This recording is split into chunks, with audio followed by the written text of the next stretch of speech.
Hello friends, welcome back to நம்ம வீட்டு சமையல். நம்ம வீட்டு சமையலில் இன்றைக்கி ரோட் சைடில் கிடைக்கிற எக் ஃப்ரைட் ரைஸ் எப்படி அப்படியே ஈஸியாக பண்ணலாம் அப்படிங்கிறத பார்க்கலாம் வாங்க.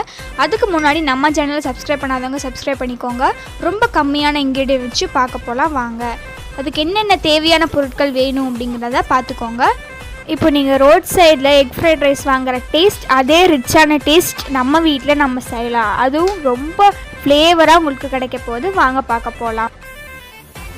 ஒரு பெரிய இரும்பு கடாயில் 2 டேபிள் ஸ்பூன் எண்ணெய் ஊற்றிக்கோங்க. 4 ஃப்ரெஷ் எக்ஸ் நம்ம உடச்சி ஊற்றிக்கலாம். எக்ஸ் கொஞ்சம் அதிகமாகவே போடுங்க,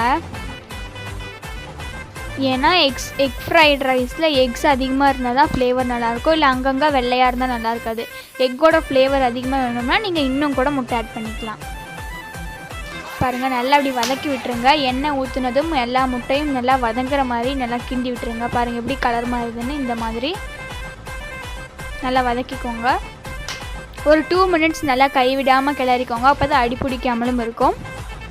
ஸோ நெக்ஸ்ட்டு நமக்கு காரத்துக்கு 2 பச்சை மிளகாயும் கொஞ்சம் ஒரு 2 ஸ்ப்ரிங் கருவேப்பிலையும் நம்ம போட்டு வதக்கிக்கிட்டோம். இப்போது 1 கப் அளவுக்கு பொடிசாக நம்ம முட்டைக்கோஸை நறுக்கி வச்சுருக்கோம். ஸோ இதையும் ஆட் பண்ணிக்கலாம். நல்லா மிக்ஸ் பண்ணிக்கோங்க. இப்போ முட்டை, அந்த கருவேப்பிலை, அந்த மிளகா, அது எல்லாமே நல்லா மிக்ஸ் பண்ணிக்கோங்க. பாருங்கள், இந்த மாதிரி நல்லா கைவிடாமல் மிக்ஸ் பண்ணிகிட்டே இருங்க. அடுத்தது நமக்கு தேவையான அளவுக்கு garam masala 1 table spoon add பண்ணிக்கிறேன்னா. Garam masala கொஞ்சம் நீங்கள் அதிகமாகவே ஆட் பண்ணிக்கோங்க, நல்ல டேஸ்ட் கிடைக்கும். நல்லா கிண்டிக்கோங்க, அந்த மசாலா தான் எல்லா இதுலேயும் படுற மாதிரி. அடுத்தது நெக்ஸ்ட் நமக்கு எவ்வளோ வேணுமோ சில்லி பவுடர். ஒருத்தவங்க சில்லி பவுடர் போட மாட்டாங்க, கரம் மசாலாவே அதிகமாக போட்டுக்கோங்க. ஆனால் நீங்கள் சில்லி பவுடரும் சேர்த்து பாருங்க, நல்லா டேஸ்ட் கிடைக்கும். அந்த ரெட் கலரும் நமக்கு ஃப்ளேவராக தெரியும். ஸோ நமக்கு தேவையான அளவு சால்ட் போட்டு இப்போ ஃபைனலாக நல்லா மிக்ஸ் பண்ணிக்கோங்க.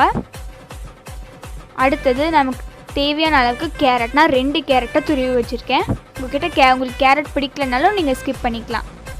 ஒவ்வொருத்தங்க கேரட் ஆட் பண்ண மாட்டாங்க, ஆனால் நீங்கள் இப்போ ஆட் பண்ணி பாருங்கள், ரொம்ப சூப்பரான டேஸ்ட் கிடைக்கும். கலர்ஃபுல்லாக தெரியுது பாருங்கள். இப்படி நல்லா கைவிட்டு கிண்டிக்கிட்டே இருங்க. ரோட் சைட் டேஸ்ட் நமக்கு அட்டகாசமாக கிடைக்க போகுது. ஸோ இந்த சமயத்தில் லைட்டாக புளிப்பு சுவை தெரியறதுக்காக நம்ம அரை எலுமிச்சை பழத்தை நல்லா புழிஞ்சிக்கலாம். அந்த சீட்ஸ்லாம் இல்லாமல் புழிஞ்சு விட்டுருங்க. பாருங்கள், அதுக்கப்புறம் இப்போ இந்த மசாலாலாம் நல்லா மிக்ஸ் ஆகிறதுக்கு ஒரு 2 டேபிள் ஸ்பூன் ஆயில் நீங்கள் ஆட் பண்ணிக்கோங்க. ஆயில் கண்டிப்பாக ஆட் பண்ணணும். ஃப்ளேவர்ஸ் எல்லாமே அந்த வாசனையிலே நமக்கு தெரியும் ஆயில் ஆட் பண்ணால். இப்போ கொஞ்சம் ஸ்பைசிக்காக நம்ம ஒரு 2 டேபிள் ஸ்பூன் பெப்பர் ஆட் பண்ணிக்கலாம். நம்ம ஏற்கனவே சில்லி பவுடர் ஆட் பண்ணியிருக்கோம், கரம் மசாலா ஆட் பண்ணியிருக்கோம். So 3 flavours of spicy add பண்ணால் நமக்கு ரொம்ப டேஸ்ட் கிடைக்கும். இப்போ வடித்து வச்ச சாதம் ட்ரையாக எடுத்து வச்சுக்கோங்க. தண்ணியாக இருந்தால் நீங்கள் சூட்டில் பெரட்ட அது கொஞ்சம் கொல கொலன்னு போயிடும். சாதத்தை வடித்து வச்சுட்டு நல்லா ட்ரெயின் பண்ணி எடுத்துக்கோங்க. ஸோ அந்த ட்ரெயின் பண்ண அரிசியை நம்ம கடாயில் போட்டு நல்லா மெதுவாக மிக்ஸ் பண்ணிக்கலாம்.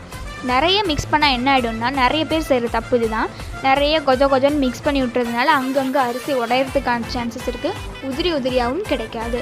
பாருங்கள், இப்படி மெதுவாக பொறுமையாக லோ ஃப்ளேமில் வச்சு நல்லா ஹீட் பண்ணிக்கோங்க. அடுத்தது கொஞ்சம் கொஞ்சமாக ஆயில், அதுக்கப்புறம் கொஞ்சம் கொஞ்சமாக சாதம். அப்படி ஸ்டெப்பாக இந்த மெத்தடை ஃபாலோ பண்ணுங்கள். தயவு செஞ்சு ரொம்ப அதிக நேரம் கிண்டிடாதீங்க, சாப்பாடு குழஞ்சிரும். ஸோ பாருங்கள், இவ்வளோ மெதுவாக மிக்ஸ் பண்ணிவிட்டு வாங்க. இப்போ ஃபைனலாக எக்ஸ் ஃப்ரைட் ரைஸ்க்கு என்னென்ன இன்க்ரீடியண்ட் ஆட் பண்ணணுமோ அது எல்லாத்தையுமே ஆட் பண்ணிட்டோம். இப்போ நம்ம மிக்ஸ் பண்ணுறது தான். ஒரு 5 மினிட்ஸ் வரைக்கும் மிக்ஸ் பண்ணிக்கிட்டே இருங்க. ஏன்னா அந்த மசாலா, நம்ம போட்ட எல்லா மசாலாவும் அந்த ரைஸோட நல்லா கோட்டிங் ஆகணும். ஸோ இப்படி மெதுவாக நல்லா மிக்ஸ் பண்ணிகிட்டே வாங்க.